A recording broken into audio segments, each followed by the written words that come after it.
Yeah, we all have the same. So now that I've done that, I can share the screen and get this on. Can you see that? Yep. Yeah. Yes, we can. All right. So thank you for affording the time tonight. This is the June 14th SculpSlam session. We have Jennifer, Susan, and Derek lined up to talk today.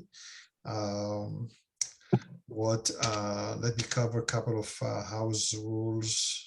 My computer will behave, and apparently it does not. Okay. So we have 3 presenters today. Each one will have 10 minutes to present.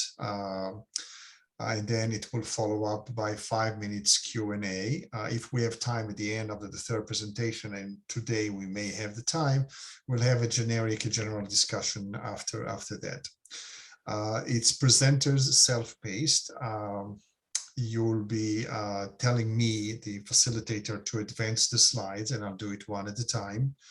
And then after the 9th minutes, I'll give you a warning that you have 1 more minute to wrap up. And that's about it. So if there are no any questions, we can move to the next slide. And welcome, Jennifer. And you'll start and unmute yourself and let me know how to advance the slides. Okay, can everyone hear me? Yes, we can. Okay, good. Hi there. So I'm Jennifer Fuchel, and someone asked earlier where I was from, and I wasn't sure how to respond, but I'm from New York City originally, and I moved up to Boston, to the Boston, Cambridge area. Oh my God, 35 years ago, not for college, but I did end up getting a master's degree while I was up here. I think for some reason I wanted to study anthropology, but that never happened. And I went into graphic design and computer graphics. So this page is actually the splash screen, or has the graphic of the splash screen of my website. I figured it was a good way to introduce myself, because I am one of these people who, if anything, maybe it's because I've been so busy with my career, but I bounce around a lot, and I really do want to focus more on things. But at the same point, I find I get very curious, and I love challenges, and I love learning. So if you look at this sort of graphic, you'll see that I paint, I work in clay, I draw, I've done installations with fabric, and I just play around with things. So a little bit about my background. I got out of college with a degree in fine arts, as well as a little bit of computer science and a whole lot of science knowledge. And it was at the time when the Apple was sort of taking over in the graphic design field. And I was like, this is easy, I can do this. So I got involved in graphic design. And I started working actually in interactive media, which is how I ended up coming to Boston, when I was doing Laserdisc design and programming to do interactive storytelling. I know I repeated it there, but interactive storytelling. So flash forward 30-something years, I've been working in the field. I also was a professor at Suffolk University and adjunct professor at a bunch of other colleges. And I have just recently retired. It is a year at the end of the month. I think I'm finally calming down.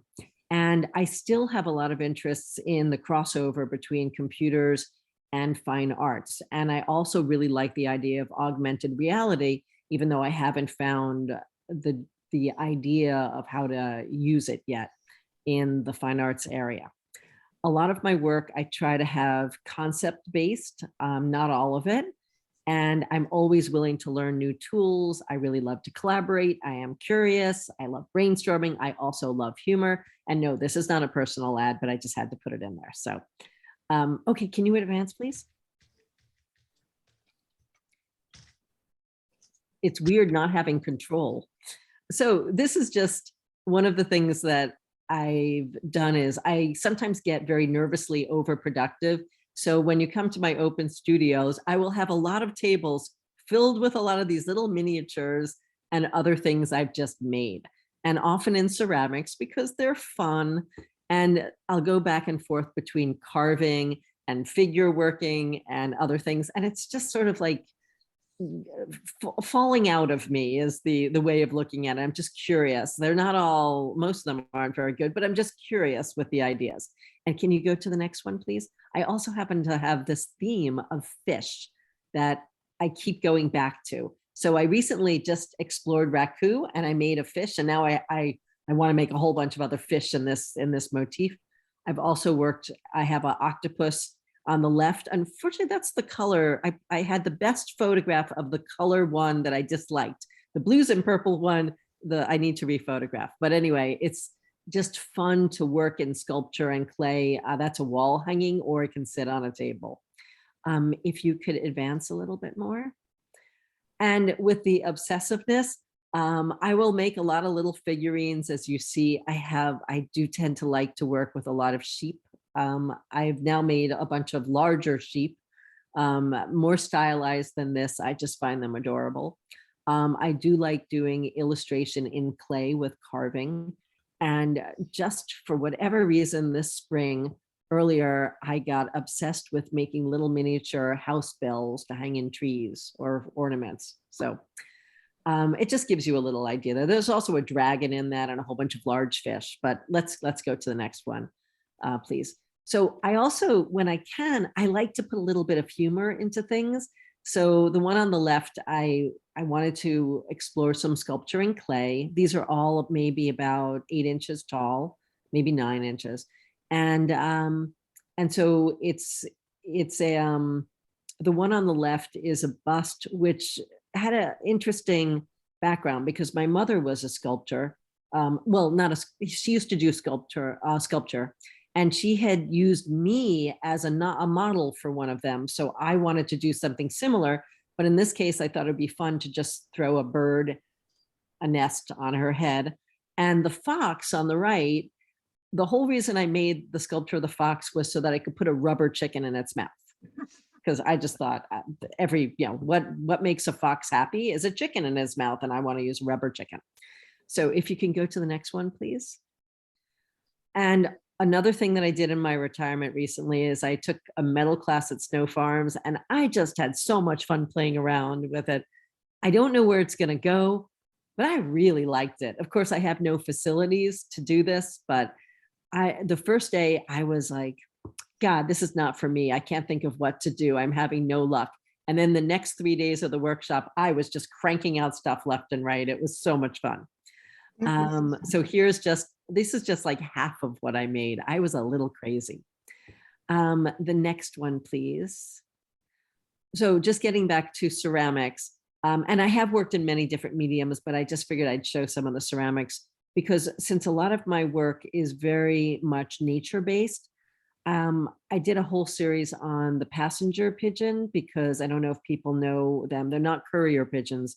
They were the pigeon that was hunted to extinction. So I did a whole series of what I call clay pigeons because they were all hunted to extinction. And they're all planters as well. And it was just, just pouring out of me in a way. Now I have a lot of them. I made way more than 4. And some of them are big.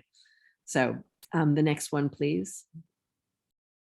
So at Concord Art Ramble, I had my first installation there in 2019, and I decided to work in acrylic.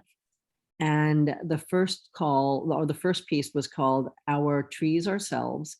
And the whole concept was that trees, am I at 9 minutes? I hope not. I hope I'm at like 5. 4 minutes. About 8. All right. Okay. So anyway, so our tree, oh no, go back. I'm sorry. So our trees ourselves. So the cross section of a tree is how they got the hockey stick graph, which tells you about climate change since the 1850s. And so I actually researched and got that very image, and that's what's actually etched onto the plexiglass. And then with the word reflect, I'm inviting people to step into the tree and look down at it and see all the trees above and to really reflect on what's going on with climate change and the fact that our trees, they're ourselves, they're our lungs, they're all of these important things. So to the next one, please. In 2000, 2020, next one, please. No, not yet. Can't go forward. Okay. So in 2020, I responded to their call again. And this one was about water. So my idea was brought to our knees, shrine to evaporating dreams. And I made a shrine out of acrylic. And on their inside is a whole bunch of water in actually a clock. And they all have different amounts of water in the bottles. But on the outside of the shrine, there's all of these quotes from people about drought and statistics about how many people do not have water and how many people use water. So for example, in America, a family may use 200 gallons of water per weekend. And in another country, it's like they use half a gallon or something like, like that. And if you go to the next one, I also created a catalog, by the way, for that exhibition. So I'm no problem using my graphic design skills, just voluntary, because I love doing it. And last summer I did one called Up in the Air, which was all about the fact that insects are dying off. We're having a reduction of insects. And of course, I decided to focus on up in the air, flying insects. And if you could just go to the next one, these are showing some of the pods. But if we go to the next, no? We reached the 10 minutes. Oh, We need really? to I didn't stop even hear here. 9 minutes. Well, I have like 2 seconds. Go Just, ahead. if you Go just ahead. go to the next one. And because that's it. So you can see on the wings, it says a little bit about the insect and it has a graphic, and then just go to the next one. And the last one is I did one for Studio Without Walls with keys that will help you sort of think about how the light gets in, how understanding leads to connection and everything. And there's actually a lock on the bottom. Anyway, thank you so much. So you can see a little closer. Wonderful. Yeah, thank you. Sorry, that went by very fast. Okay, well, thank you. Yeah. And let's see if there are some questions. V, do you want to stop sharing for a minute so we can see everybody? Great. I have a question about the work in Plexi. You have the sculpture where the person looks into a mirror that Yes. reflects the trees. Is Yes, that yeah. you said it was acrylic. How'd you do that? So Is that a mirror or? no, because I was so concerned about glass breaking, I used Yes. acrylic. And acrylic is, to be honest, not always the most environmental. I have some issues on that, but basically you can laser cut it and laser etch it. So that's all it is. So I come up with a design, and then I actually had someone fabricate the etching and the cutting of it. I could have done it myself, but you can actually do this in libraries, but that was too big. I did the keys all by myself, but this was too big. So I had to have it done professionally. And then I mounted it on wood to help protect it, because I actually felt that people might stand on it. Yes. Yeah. That's beautiful. Yeah, thanks. It was fun. I love working with mirrors. Even as a kid, I used to put mirrors down on the lawn so it reflects the sky and sort of makes this sense of that there's water there. In a similar way, I put a few years ago, and actually it started where I am right now in Woods Hole, is I put a bunch of empty frames up in the woods, and it sort of makes this feeling that there's a house there, but there isn't one there. So it's sort of, I love that sort of playing with things. Someone else had a question, but I didn't hear it. Oh, you were, I was going to also ask about the fabrication of the Plexi. Yeah. yeah. And it's acrylic. Plexi is a little different. So, yeah. And there are people out there. There's actually a nice guy in Union Square who does it. So. Okay. Yeah. Well, if you think about other questions, we may have a couple of minutes at the end. Come back with those questions. And Sure. for now, let's move to. I unfortunately won't be here at the end, which I am so sorry. I have to leave at 7:30, but please, anyone write me anything or call anytime. Thank you, Okay. Jen. Thanks, Jennifer. Thanks.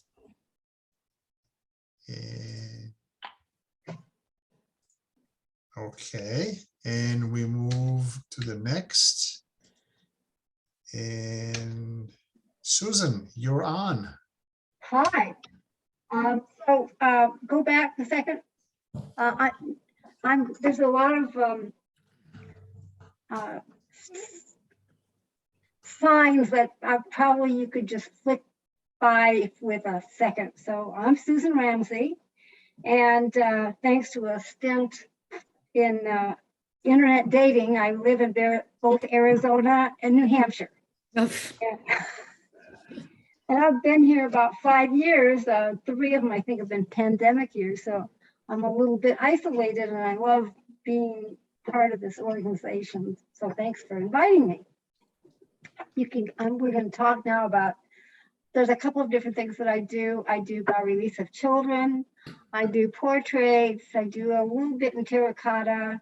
This is a relief of a child. I do them from a photograph, which I really like because kids don't have to squirm, and you can pick a really nice, just any snapshot. And I generally pour them in plaster. I mold them, I pour them in plaster. I refine the surfaces for children because their cheeks are so silky. And then I make a new mold, and then I pour a final. So you can go on to next slide.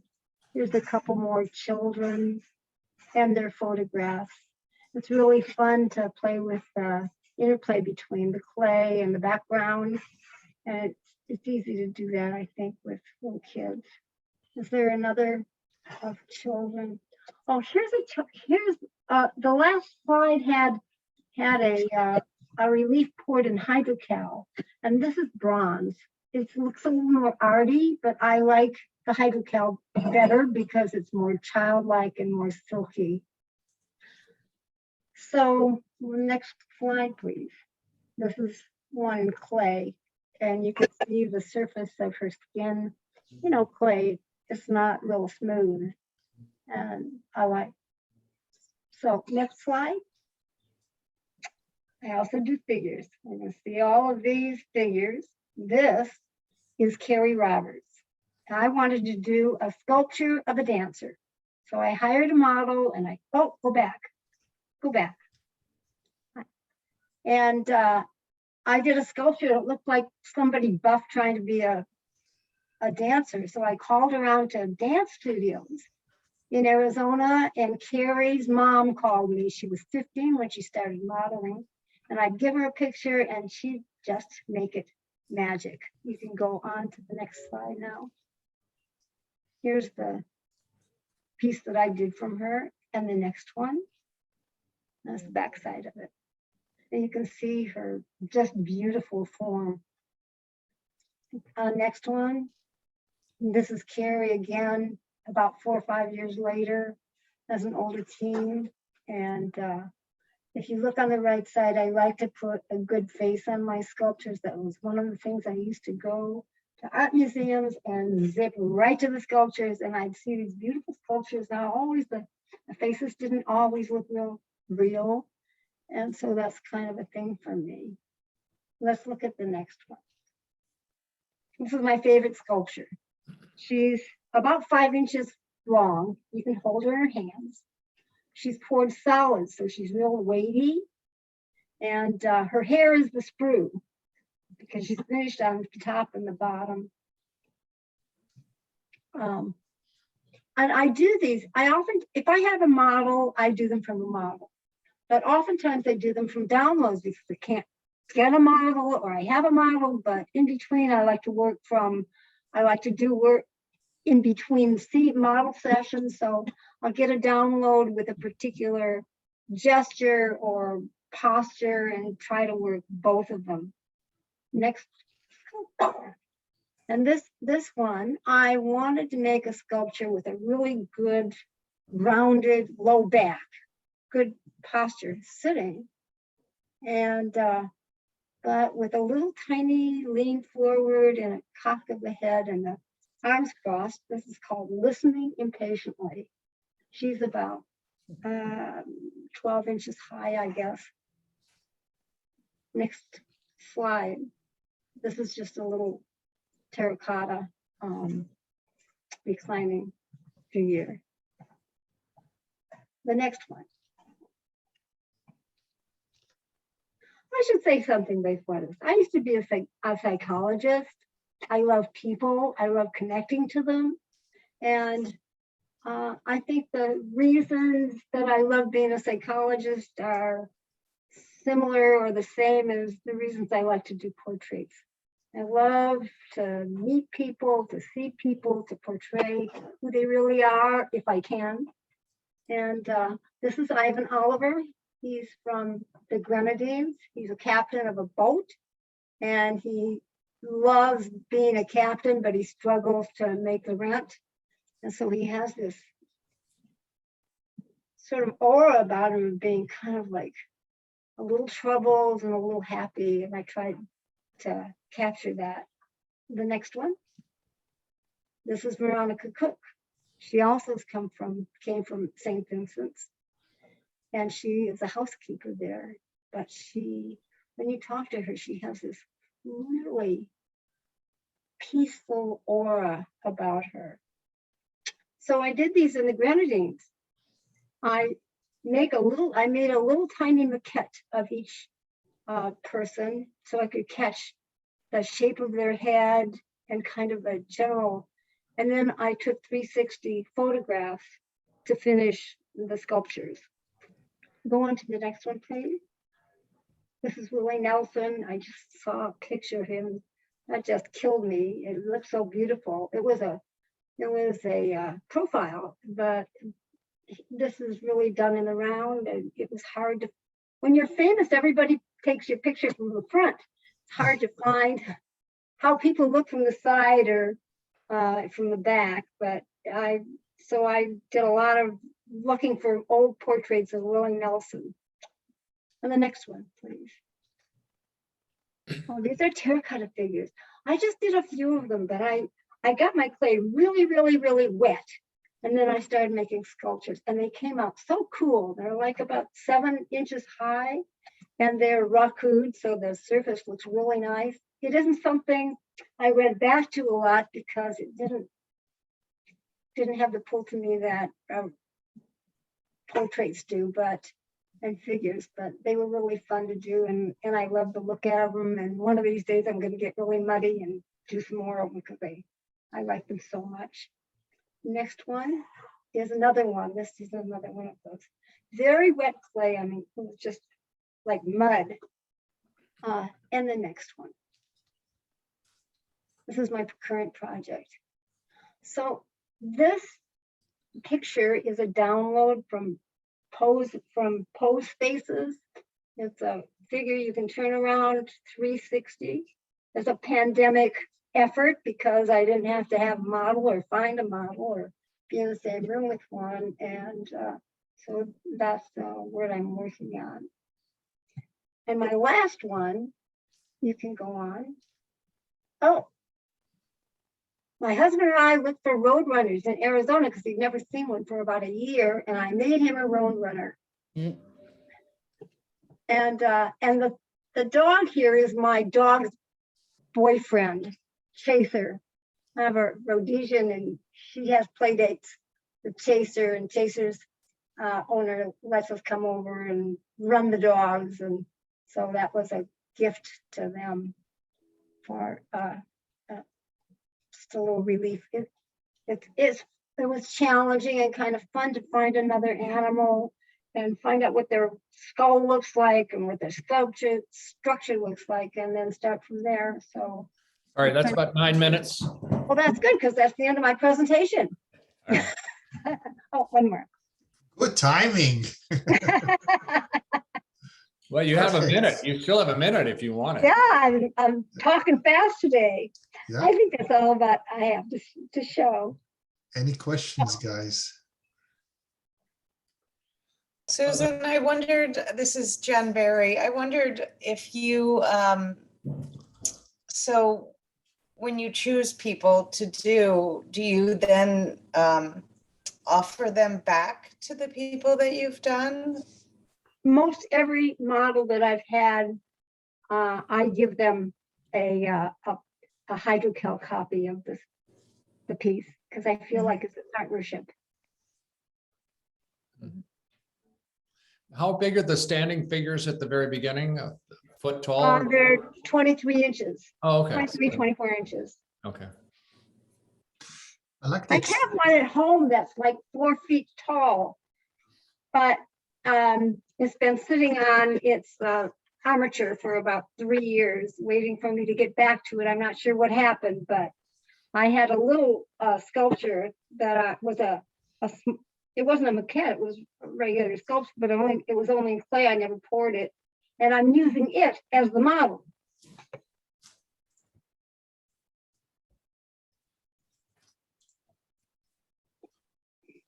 I don't know about everybody else, but when the pandemic came, it kind of killed my passion. I don't work as much as I used to. Part of it is I'm going back and forth between Arizona and here, but I'm just kind of like, my fire is getting lit again. Does anybody else have that experience? Maybe it's just my response to isolation. I've heard this from a lot of sculptors and a lot of artists that they just sort of couldn't be creative and didn't know what to do and were struggling, and Yeah. seems like it's a perfect time because we have all this time to be doing the work, but somehow for a lot of people, they've had that same experience where nothing was coming, you know. Elisa, a couple of guys trying to unmute and they can't. I Can know, you- I suggested Rebecca go in and out again. I don't know what the problem is because I've allowed people to unmute. I'll do it again and I'll undo it. You want to try one more time, Rebecca? You too, Karen, you want to try one more time? Oh, Do you want to type a question in the chat box and we can yeah, ask? you can chat. Oh, you did it. Okay, where do you pour your bronze, Susan? Oh, there's a little foundry there was in Sedona, Arizona, and it was a very little foundry, and they did a really great job. It was just one guy, and he just retired, and he sold his foundry to somebody else. But it was just excellent because I had to travel like about 150 miles to go see him, but it was just wonderful. I mean, he let me take, videos of him putting patinas on and stuff, and actually, I don't know what to do out here. I think when I start looking for a foundry, I'm going to get on this website and start asking. And also, I have a mold maker who lives on top of a mountain in the desert near Sedona. You have to go up this mountain and see it, but he makes beautiful molds, and he's a really nice guy. And it's very nice being a sculptor because you start building a little community around you, all the people that participate in making your art. Well, here you have to go up to New Hampshire and see Pete Spampamato, who's very generous and a great mold maker. So We love him, right? We do, Derek, yes. Am I on? What's the name of the foundry that moved? There was New England Well, Sculptors. there's the Green Foundry up Green in, Foundry. near Kittery, and then Yeah, in sorry. Amesbury, there's a foundry also called Sincere. Mhm. And I can't remember his last name. He's running it. He's a nice guy. And then up in Kittery, it's Green Foundry. Green Foundry, yeah. Right. Well, that's so nice to hear. Did you have a question, Karen? Oh, sorry, I wasn't sure if I was in or out. Oh, no, it was just great to sort of connect with all of you. And, I hear what you're all saying. It's a very interesting time. And, to Susan, right? I mean, it's very complicated.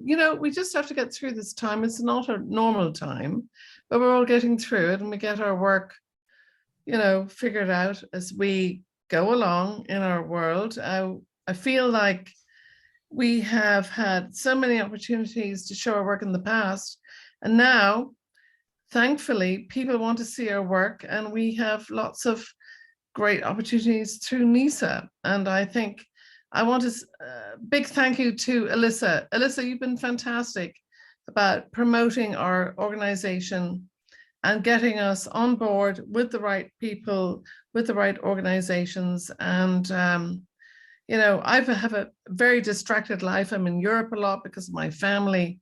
And, you know, you have, the organization has kept me focused and organized, and, you know, we all have to keep strong with our work, because I had a bit of a derail because of my father, brother, death, lots of stuff.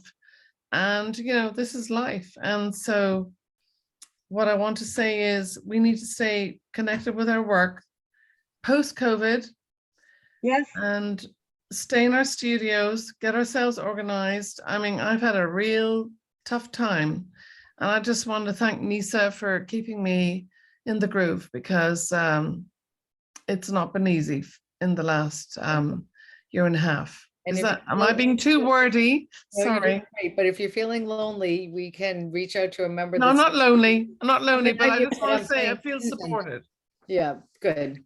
Susan is saying she feels a little isolated. There's also people in New Hampshire, and Pete's Oh. around, and there are other people. Even connect with Pete because he's the mentor. You can just get other Pete's people to amazing. play He in the is, workshop. he is the man, Connecting. you know, he's fantastic.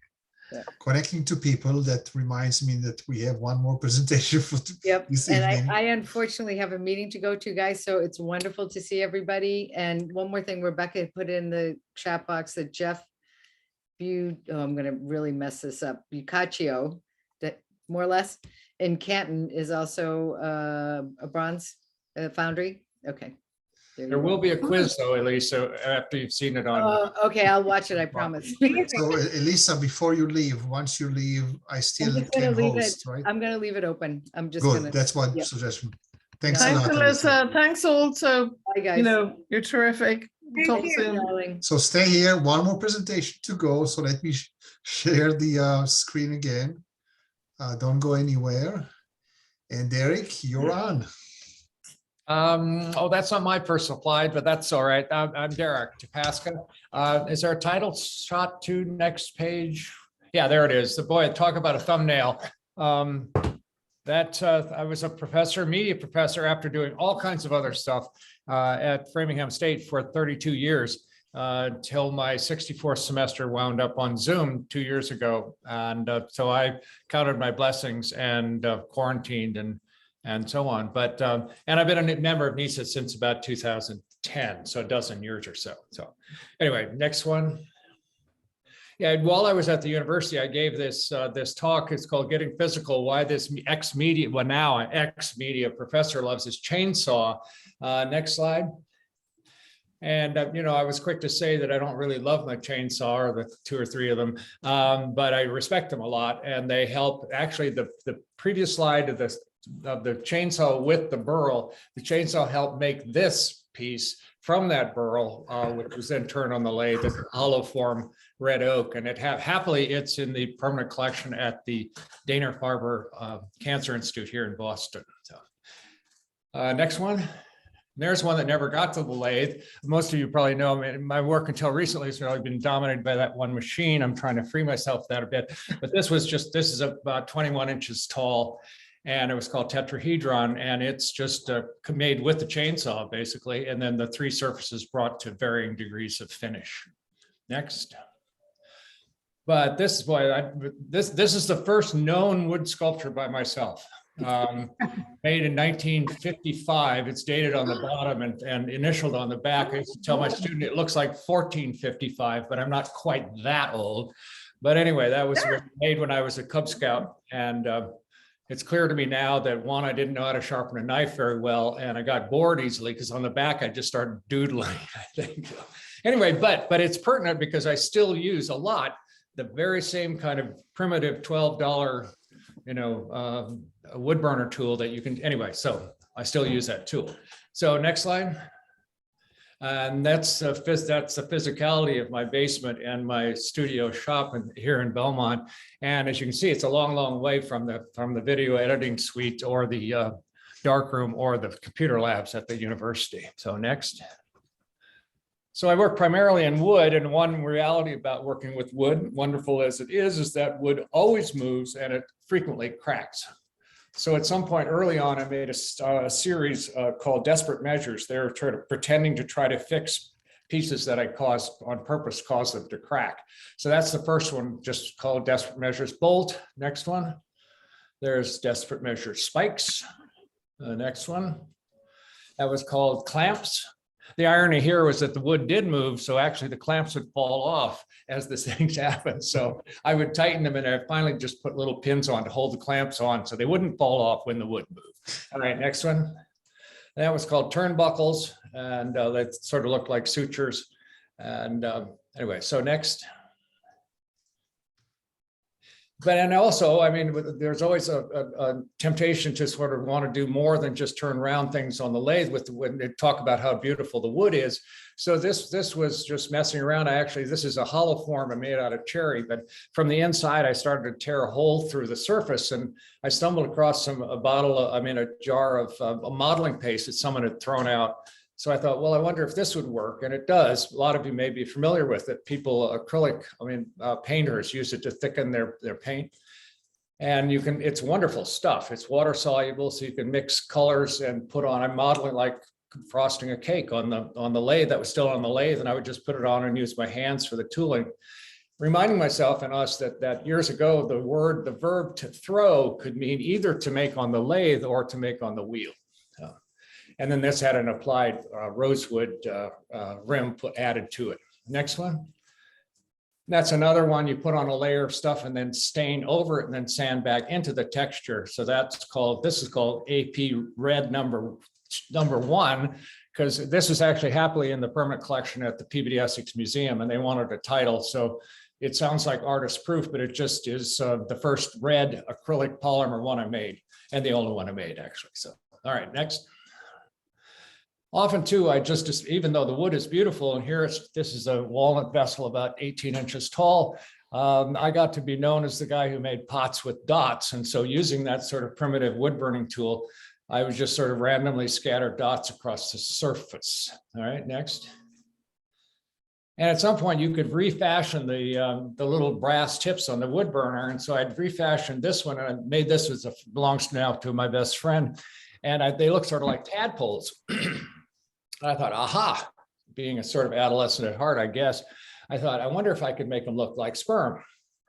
And I thought, well, maybe that's too adolescent. But then I thought about, next slide, one of my favorite pieces by Edvard Munch, the Madonna with sperm swimming around the perimeter. And I thought, well, if it's good enough for Munch, it's good enough for me. So I made one. I just made a little hollow form, closed form with a faux ovum put in the top. And I called it whimsically sex pot. So, and I sold it at the sale of the museum school many years ago to a guy. I thought I knew who it was, and it turns out it was Malcolm Rogers, then the director of the MFA, Museum of Fine Arts. And so doubly, if it was good enough for Munch and Malcolm, then I would make more of them. Next. So that was the 5th one. Next one. Back one, I think we missed one. Nope, oh, sorry, we're going forward, see. Yeah, nope, that's still wrong direction. Back, the other way. Keep going. There, oh, now maybe I pulled one out, sorry. Anyway, there have been 13 sex pots. 12 of them were closed forms, 11 of them were closed forms like that with a faux ovum in the top and so on. Most recently, the next one, this is sex pot 13, Abyss. This I just fetched from, I was very happy that it was in the biennial at the Newport Art Museum. And this is called sex pot 13, Abyss, because it was a dark interior, and I made it, that was sort of whimsical. And also during the pandemic, the question of abyss stopped being quite as amusing. But anyway, so there've been a lot of sex pots. Next. Then another one, I thought if I put pod dots with dots on pots, you could put 3-dimensional dots on pots. So I made this one out of walnut and put escutcheon pins, brass pins, just in a grid laid on the surface. And eventually I looked inside, next one, and it was really scary in there. So I coined it the Iron Maiden. And next slide. This is how it's made, with the grid laid on the surface. Just marked all the little intersections with a fine tipped wood burning tool.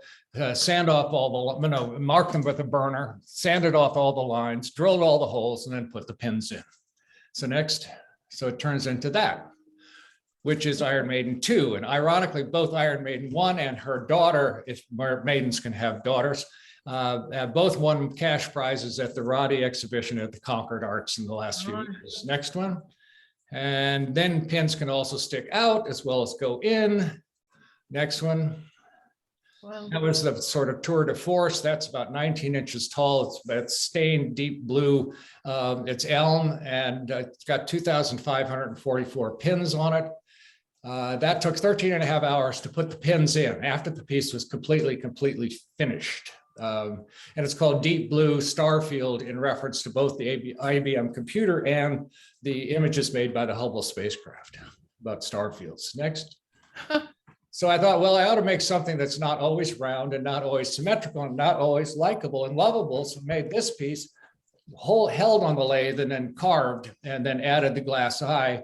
Very conscious of the fact that most people hate snakes, but we're attracted to eyes. And so this had a purposeful kind of approach avoidance thing happening.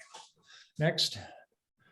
And it looks like it's segmented, but it wasn't. It was just made from a piece of walnut like that one there. Next. Another one, slightly asymmetrical, it took real nerve. I asked my daughter to come down and give me moral support, and I made this round thing. It's about 18 inches in diameter, made of red oak burl. And I asked her to see if the drill was level as I drilled it off center, how revolutionary, into the piece, and then worked on it from there. Next. 1 more minute, Derek. Okay, next, I'll hurry along. Then I also like to work in series. This is called a reliquary series. And I was once at a demonstration and a wood turner was doing stuff he called reliquaries, and I hated them. So I found notes later, it said reliquary chicken bones. So I made this piece. It's about 6 by 6 by 7, and it's a chicken and egg thing. The little feet, it's all real gold leaf. Next shot. And you look down into it, and it's called reliquary furcula, which is a scientific name for wishbones. So I call this a shrine to wishes. Next. This is another reliquary called filthy lucre. Next. Another one called sang de boeuf, which is I guess, an irreverent product of my Calvinist childhood. Instead of a cross, it's a T-bone steak that was quite delicious. And it's called sang de boeuf. It's the blood of the cow as opposed to the blood of Christ. And it has that ox blood color in the top. There's another reliquary, this one to redwood. It has redwood seeds, ashes, and needles in it, in the relic, as the relic. That's a sort of cabinet making one. It's called the reliquary crown, because at the moment you can take the top off. You could put your own relic in it if you want. This is about, happens to have a dental artifact from my past, put it that way. And this one, purposely phallic and it's provocative, but it's a shrine also to failed belief systems, which is, and I include the Playboy image. And so that's a vintage period key fob from the all the stuff that's available on eBay. And this one, ossuary Barbie, that's hanging on the wall behind me. Again, the container full of bones. Okay, next. There's an installation of stuff at the Boston Sculptors Gallery this spring. Next shot. This is also more of the desperate measures. This is going to be in a hip hotel in the South End soon. Next. There's another one. And then there are other materials to work on. This is alabaster, which you can turn on the lathe. And I'm also working on my homage to the oldest known wood sculpture on the planet. Dates to about 12,500 BC. That's it. Okay, wow.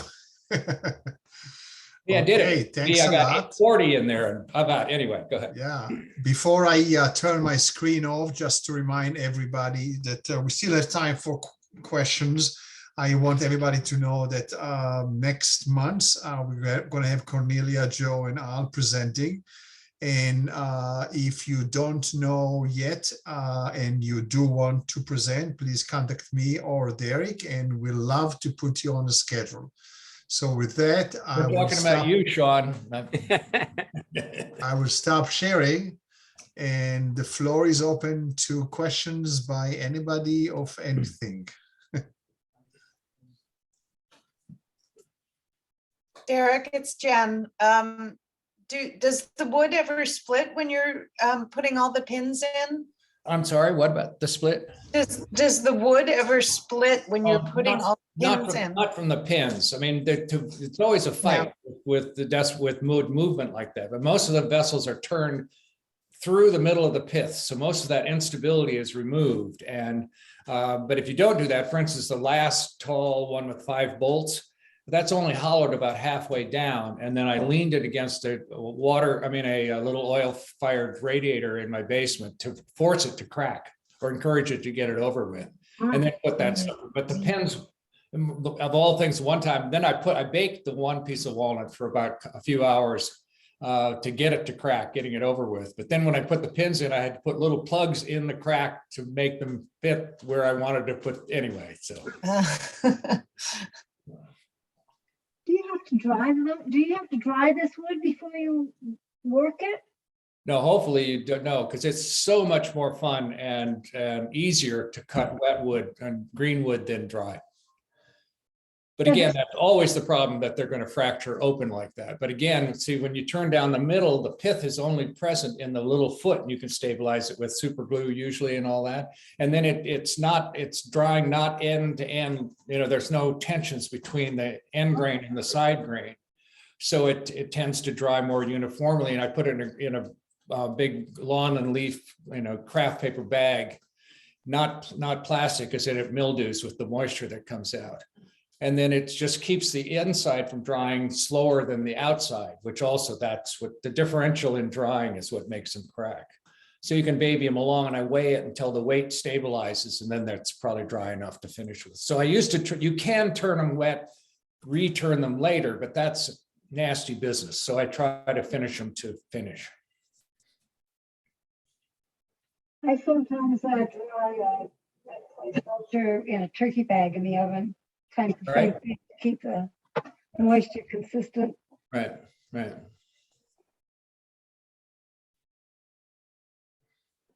Karen. Karen is Karen's muted. Hi, Susan. Just wanted to make a comment. I didn't have time before.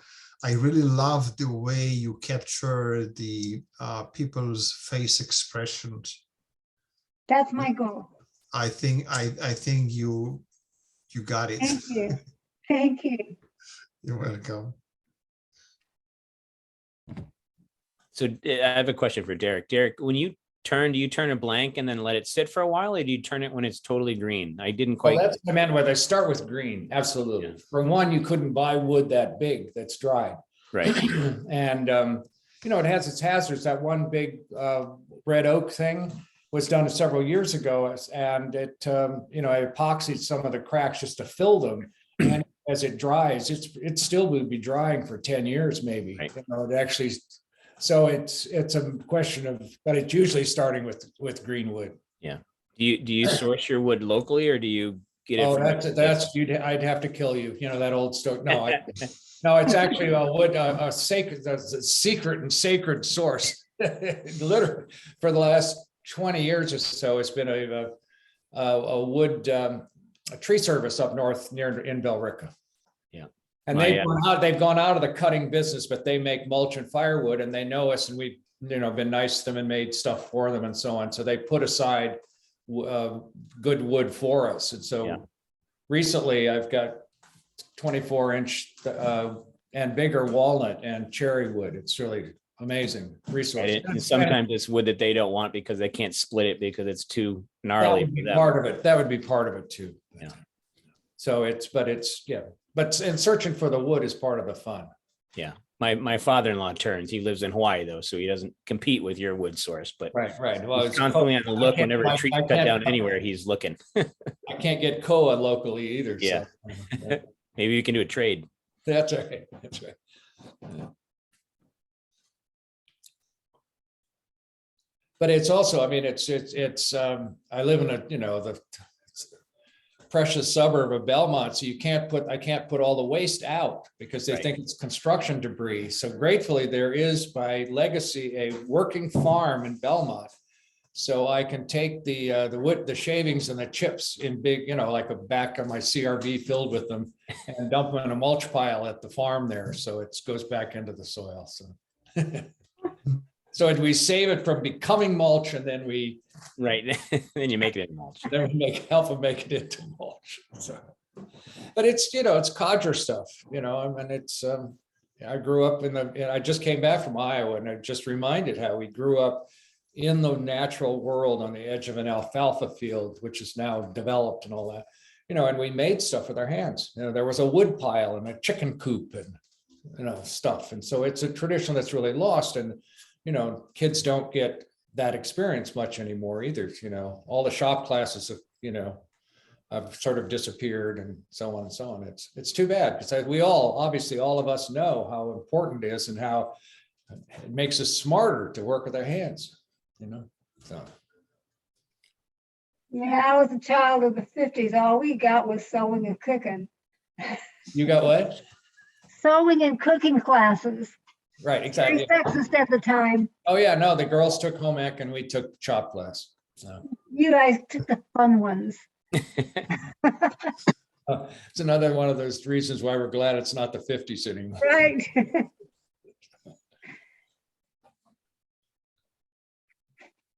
Well, actually, just as a side, speaking of cooking, I wrote a manuscript years ago about the Boy Scouts, but looking at using as endpoints or a lens, the 1950s Boy Scout manual that we used and the one 50 years later. And there are many, many changes. All the farming merit badges have disappeared, of course. They made perfect sense when I was a kid, like farm poultry record keeping or something. But now the cooking merit badge, when I was a scout, was a cast iron tripod kettle. And now it's a chef's hat and a whisk. So. What happened to future farmers of America? They're still around, but they're few and far between, I think. Right. Yeah. FFA and FHA. Yeah. Right. They had jackets with the big world thing on. Yeah.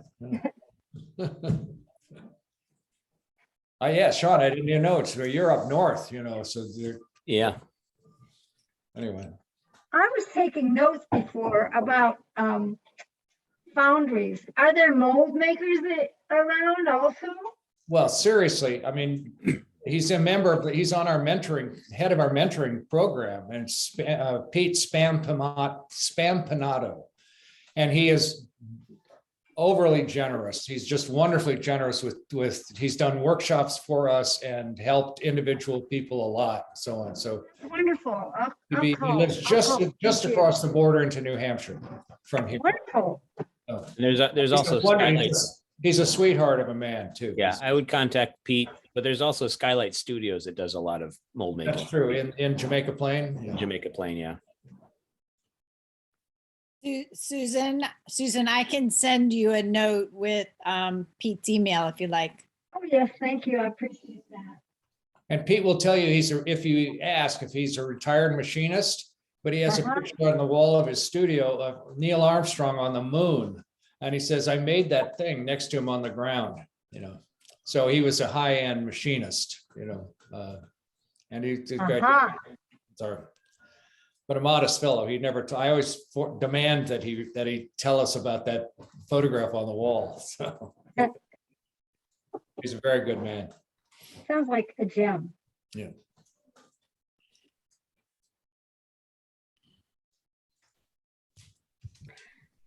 So these slams occur once a month. Have they been going on for a long time? Well, we'll keep going if we can get Sean and Carla. Is it? I haven't met you before. I think I've met other people here, but are you new or have we approached you yet? You weren't on my list to call. Maybe Svi did.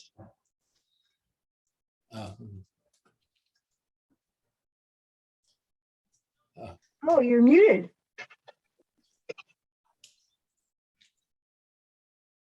Oh, I think she wants us to call her.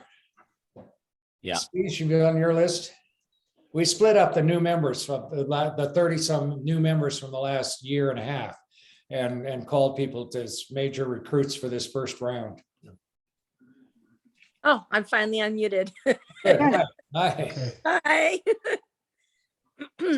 Yeah, I was really glad to hear that you were able to take all of the shavings and wood over to the farms. I'm always having to deal with getting rid of the little bits and pieces because I work with plexiglass and resin. Oh, yeah. All right. And it's hard to get rid of. So I've been incorporating it back into the artwork. Yeah. Yeah, and then collecting ends and bits and pieces from like my plexiglass supplier to take stuff off of their hands and use that for experimenting. So it's important aspect of art.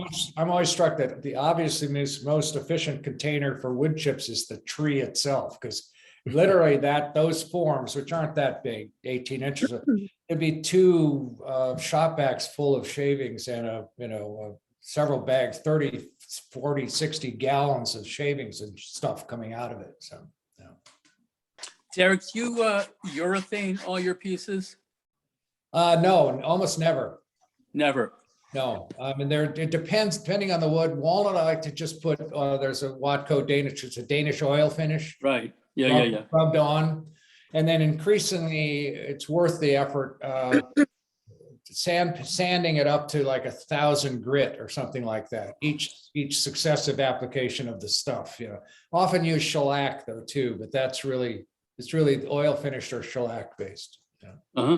And shellac's fun. Shellacs fun because I buy the flakes and I've got a dedicated coffee grinder and you grind up the flakes and add denatured alcohol and you've got shellac and you can mix it in the thickness you want and it doesn't go out of date like like canned shellac does. Yeah. And it's edible. I mean, most Tylenol, all the capsules that we buy over the counter prescription, our non-prescription medicines are covered with shellac. Does the wood over the years act differently if it's like shellacked or oiled or has a polymer coating on it? I missed the start of the question. Over many years, does the wood act differently?